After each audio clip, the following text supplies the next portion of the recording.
E aí, como é que a gente usa todo dia? Você conhece vossos problemas? Não. Como é que a gente fala? Você conhece seus problemas. Então, isso aqui está errado. Certo? Os parênteses não apareceram aí, mas a gente põe. Na B, Vossa Excelência, já tem que fazer. Você, vai lá. Você conhece o quê? Seus amigos. A concordância é igualzinha, igualzinha, certo? Na C, Vossas Excelências, já troca. Vocês, isso aqui tudo tá lá no seu raciocínio, ó. Certo? Vocês pareceis preocupados? Não, vocês parecem preocupados. Se homens, né? Se forem homens. Porque se do contrário, você pode também fazer assim.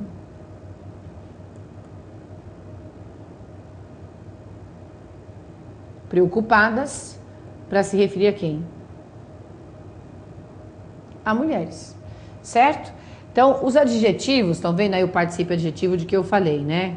Se você tem uma palavrinha adjetiva, ela vai combinar com o sexo da pessoa, certo? Com homens e mulheres aqui, com o sexo deles, e não com o pronome que está ali atrás. Então, resumindo, né, gente? Se vocês puserem o você ou vocês na frase, vocês vão fazer a concordância normalmente, como a gente faz todo santo dia, que é o que interessa. Aí é só fazer essa analogia, porque a única diferença entre você empregar Vossa Excelência, Vossa Eminência, Vossa Senhoria, Vossa Magnificência, é que eles são formais e o você é informal. O resto é totalmente igual. Tá certo? Bom, muito bem. Então, pronome de tratamento, a concordância fica na terceira pessoa, igual nós fazemos com o você. Igualzinho, sem diferença alguma. Entendido? Ah lá, sem diferença.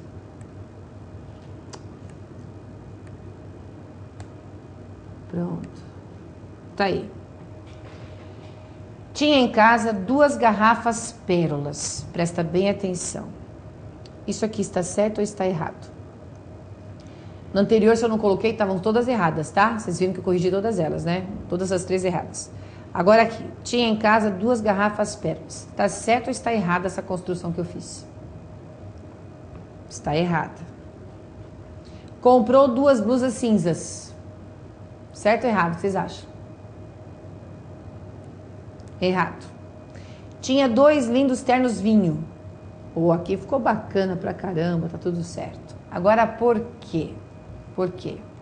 Na conclusão eu pus assim, substantivo empregado como adjetivo fica, já vamos preencher aí, invariável. Não muda, fica invariável, certo? Agora presta atenção. Pérola, cinza e vinho. Eis a questão está aí. Pérola é substantivo que aqui desempenha o papel de um adjetivo. Na frase, que é o que eu falei, é a frase que interessa, tem valor adjetivo. Como que eu sei isso? Porque pérolas está aqui para adjetivar a garrafa, certo? Não está aí para adjetivar a garrafa? Está aí adjetivando garrafa, só que pérola não nasceu para ser adjetivo. Pérola não é nome daquela bolinha que vai dentro da ostra? É, não é? Então, se é nome, é substantivo, que aqui está sendo utilizado para dar cor. Isso aqui é igualzinho ao exemplo que eu dei para vocês de obra monstro. Olha lá, monstro é substantivo com o valor adjetivo. Mas como o substantivo é o que manda, ele não quer obedecer ao outro substantivo. Por isso que ele fica, agora vamos preencher aí, completar, invariável. Ele vai ficar invariável. Só pode ficar invariável porque ele não obedece. Então, lembre-se que pérolas... Ai, professora, mas pérola não é nome de cor? Não, gente. Nome de cor é branco, né? Não entra em educação artística desse jeito, que muita gente fica assim, mas branco não é considerado cor. Para com isso, tá? Branco, preto, amarelo, verde, azul, aí vermelho, aí são adjetivos e gramaticalmente, aliás, são nomes de cores e gramaticalmente são adjetivos. Blusa amarela, carro vermelho, blusa azul e assim por diante. Quando você começa a fazer analogia das cores, é diferente. Pérola é o nome da bolinha da ostra, mas que aqui está sendo usada para dar cor para essa garrafa, porque não existe um nome próprio para essa cor que a pérola tem. Então a gente faz por analogia. Tinha em casa 2 garrafas da cor da pérola, que tem a mesma cor que a pérola tem. Perceberam? É analogia. Então, quando isso acontece, esse substantivo adjetivo fica invariável. É isso. A mesma coisa, cinza é uma palavrinha que pega, né? Só que cinza é nome do resto do incêndio. Você bota fogo no negócio, vai virar aquele pozinho cinza, né? Aquilo lá que a gente chama de cinza. Por analogia da cor. Por analogia da cor, é que a gente passou a chamar a mistura do branco com o preto de cinza, certo? Então, você só pode falar blusas cinza, pelo mesmo motivo. Porque é substantivo, certo? Que desempenha o papel de um adjetivo, ok? E tinha 2 lindos ternos vinho. Aqui ninguém tem dúvida, né? Alguém por acaso ia falar, tinha 2 lindos ternos vinhos? Gente, isso aí é porque vocês já assimilaram. Porque, na verdade, é a mesma coisa. Aqui, novamente, a gente tem um substantivo com o valor de um adjetivo. Imagine lá, comprei 2 blusas vinhas. É muito estranho.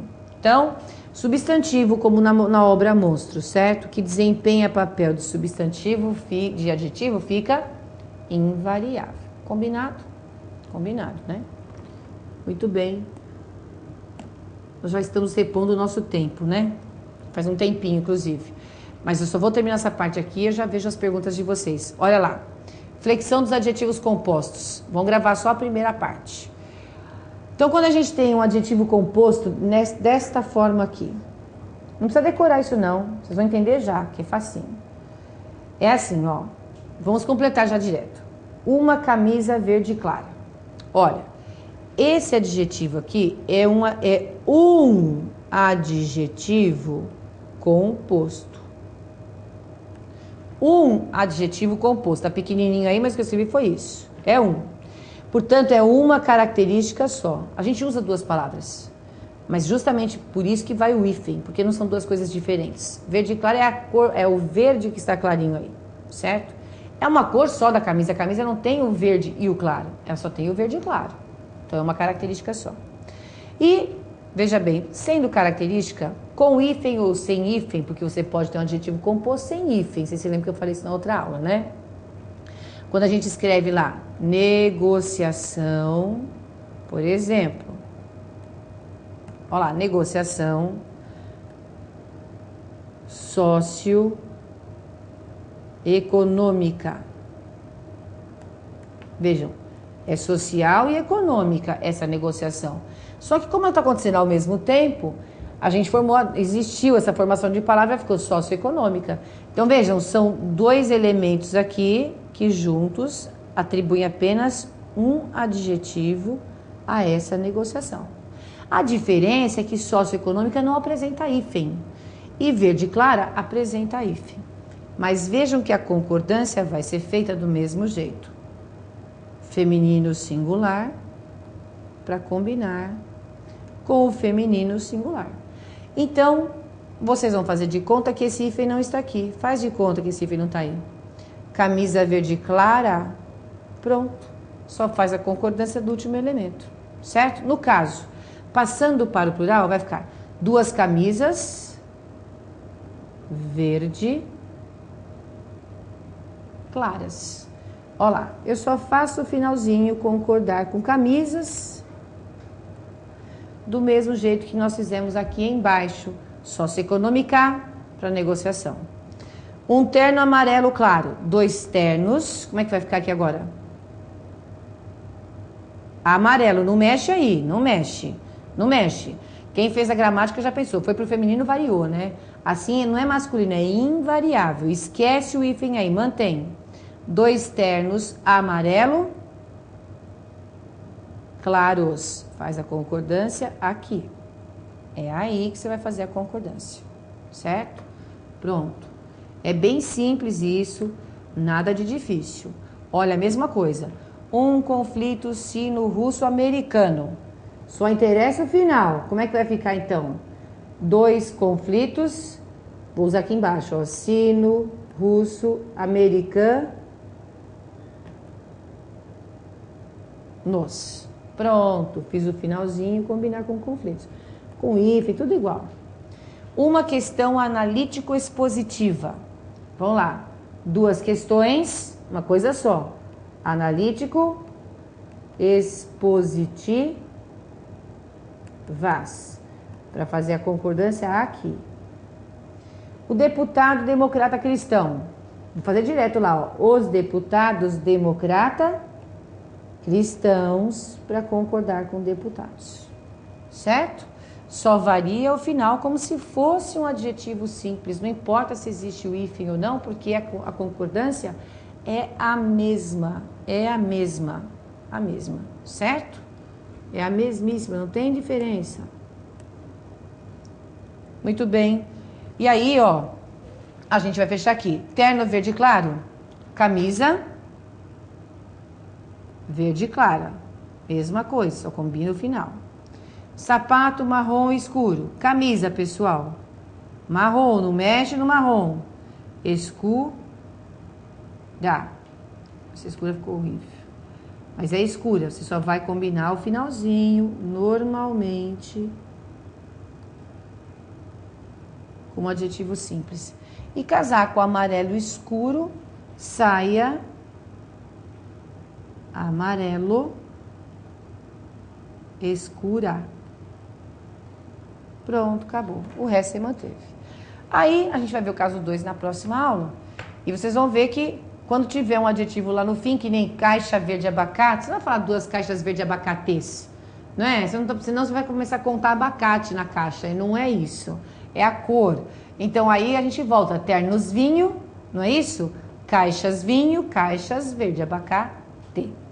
Mas aí na próxima aula a gente retoma daí mesmo, tá certo? Vamos ver quais são as perguntas que vieram para mim, pra gente poder responder. Olha aí, a gente conseguiu repor aquele pedacinho que a gente perdeu de aula aí por conta do computador, por conta da parte técnica. Acho que eu dei todos os recados de hoje. Falei do gabarito errado, né, do dever de casa 1, que a segunda questão do dever de casa 1 tinha que estar errado, tinha que estar certo e estava errado, certo? Que eu já mandei arrumar. Então, para quem já pegou e foi fazer exercício, não fique com dúvida, a gente corrigiu em aula, foi bem tranquilo, certo? Quem tem bastante dificuldade em português, o que eu falei para vocês? Pega um livro de criança, de quinta série, e começa a fazer. E eu citei o livro Gramática em 44 lições. É esse o nome dele, Gramática em 44 questões, exercícios. Gramática em 44, isso mesmo. Gramática em 44 exercícios. Eu vou trazer depois o livro para vocês, vou ver se eu acho na minha casa, da editora Ática, tá bom? Se não, eu trago a bibliografia na próxima aula e escrevo aqui para vocês, tá bom? Ó, vamos ver. Primeiro é do Keller Figueiras, vamos lá. Poderia resolver a questão 2 da página 21? Essa é a questão 2 que ele colocou aí, é isso? Então, essa atitude, de certo modo, religiosa de um homem engajado no trabalho. Só que é o seguinte, quantas perguntas eu tenho? 3. Não vai dar tempo de responder a todas, vai? As outras são mais fáceis que a do Keller, não é preconceito nenhum, cara. Hã? Uma eu já respondi? Que é aquela do pronome relativo, né? É, porque é assim, eu vou responder, mas pode subir um pouquinho mais o texto, porque assim eu tenho a visão total. Que está aí. Tá, então vamos lá. Isso eu queria saber, o que a questão estava pedindo, né? Artigo indefinido em um numeral. Sim, o que artigo que é numeral. Isso eu queria saber. Senão eu vou ficar lendo as frases, né? Eu não vou saber o que eu tenho que explicar. Essa atitude, de certo modo, religiosa de um homem engajado no trabalho. Muito bem. Aí você tem o artigo mesmo, Keller. Veja que você tem um artigo mesmo, que afinal de contas, veja bem, é um homem qualquer engajado. Deixa aí que eu já vou explicar. Pedro comprou um jornal. Pedro comprou um jornal, também a gente tem um artigo aí. Maria mora no apartamento 1. Perfeito. Quantos namorados você tem? 1. Aí nessas duas últimas, dá para eu escrever aqui? Não, né? De qualquer maneira, na 1 e na 2, o que a gente vai encontrar mesmo é artigo indefinido. Na 3 e na 4, o numeral. Isso é sem dúvida, eu vou explicar por quê. Nas frases, toda vez que aparecer um e uma, você considera artigo. Um homem veio aqui, uma mulher saiu, você considera artigo indefinido. Para você não ficar com essa dúvida, porque as pessoas têm bastante dúvida nesse exercício mesmo. Então é bom para todo mundo, porque ele pegou um exercício e foi ótimo que você pôs a questão aqui, porque você fala a página 21 para mim, não bate com o meu material, eu não vou saber qual é. Quando vocês quiserem um exercício assim, ou vocês me pedem com antecedência, eu trago na aula seguinte, por e-mail mesmo pode ser, né? Ou então vocês têm que fazer como o Keller fez, colocar a questão aí, senão eu não vou saber qual que é. E aí é o seguinte, achou lá, uma pessoa veio aqui, uma flor está estragada, comprei um pé de alface. Tudo bem, esse daí é artigo. Para ser numeral mesmo nas frases, você vai fazer exatamente como está nesse exercício. Eu pus esse exercício justamente para vocês aprenderem que é assim que se diferencia. Se você vai usar o numeral mesmo, é apartamento 1. A chave número 2, que está lá no armário, tem um númerozinho nela. Então aí você vai ter a numeração mesmo. Vejam que no outro conteúdo, quantos namorados você tem? Pediu a quantidade, deu a ideia da quantidade? Aí é numeral. Então esta questão fica de modelo para vocês. O 1, de modo geral, é artigo. Achando a frase é artigo. Deu o número de alguma coisa ou expressou a quantidade, aí vai para o numeral. Só nesses casos, é assim que a gente diferencia. Se não, pessoal, tudo que é 1 na sua frente vai virar numeral. Certo? É assim mesmo que faz a distinção, tá bom, Keller? Dessa maneira. Qual é a próxima pergunta? José Eronil de Tito de Deus, de Caldas Novas. Professora, boa noite. Boa noite. Parabéns pela didática. Obrigada. Que bom que você está entendendo, acompanhando. Quanto à oração subordinada adjetiva, sempre virá precedida de relativo? Sim, já respondi que sim. Só na oração reduzida aqui não, mas para ser adjetiva tem de haver o pronome relativo. Perfeito. E o Adriano Bongiorno. Bongiorno sugere, né? Olá, professora. Neste último exercício que a senhora fez, número 5, a saber, Vossa Excelência conhece seus amigos. Ok. Os seus, na verdade, não deveria ser teus, para ficar claro que se refere aos amigos de Vossa Excelência e não de outros amigos? Aí você está entrando num outro ponto, porque assim... Você está querendo evitar ambiguidade e não se faz concordância com o teu para pronome de tratamento. Eu vou explicar melhor isso na aula de pronomes, mas eu vou antecipar e vou explicar por quê. Isso você não encontra em livro nenhum. Nós temos a primeira, a segunda, a terceira pessoa. O pronome teu, tua, se você reparar, pensar bem comigo, ele acaba tendo no dia a dia, na prática da linguagem, o mesmo emprego do você. Eu estou falando com o André aqui do meu lado, faz de conta, você está vendo o André aqui do meu lado, certo? Eu estou aqui conversando com ele, e aí eu o trato por você ou por tu. Eu posso escolher qual das duas eu quero? Assim, aleatoriamente? Na verdade, não. Nós temos as duas possibilidades de tratamento, o tu e o você. Só que, veja bem, oficialmente eu o trato o André por tu, se ele for uma pessoa íntima das minhas relações, um amigo meu, muito querido, for o meu irmão, um parente, enfim, uma pessoa bastante próxima.